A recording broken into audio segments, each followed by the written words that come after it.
Unity in diversity, connecting across cultures through evening routines. Hello, language learners. Today we're exploring an essential aspect of conversational English, appreciating diversity and learning from others. We'll dive into the rich variety of evening routines around the world, see how they connect us, and learn how to talk about them in English. Remember, diversity is the spice of life. Diversity brings in a broad spectrum of perspectives and experiences, enriching our understanding of the world. When it comes to evening routines, different cultures have their unique customs and rituals. Learning about these differences, and discussing them, can help us not only improve our language skills but also enhance our cultural sensitivity. Your evening routine is a reflection of your culture, your upbringing, and your personal choices. When discussing it, be descriptive. Talk about the specific activities you engage in, the people you spend time with, and the feelings these routines evoke.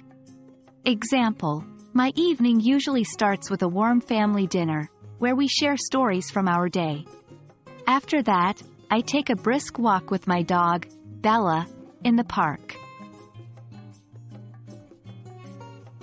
Part of appreciating diversity is learning from others' habits and customs.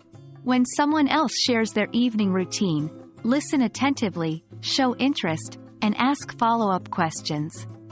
This is a fantastic opportunity to learn new vocabulary and phrases. Example: could you tell me more about your family's tradition of late-night tea? What kind of tea do you usually have?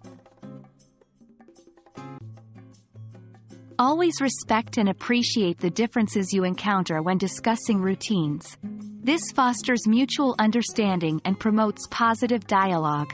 Use language that communicates your interest and appreciation. Example: that's fascinating. I love how your family gathers to watch the sunset every evening. It's such a peaceful tradition. And that's a wrap for today's topic: appreciating diversity and learning from others through evening routines. As we explore the richness of various cultures and traditions, let's continue to practice our English and enrich our understanding. Remember, our differences make our world more vibrant and exciting. Until next time, happy learning!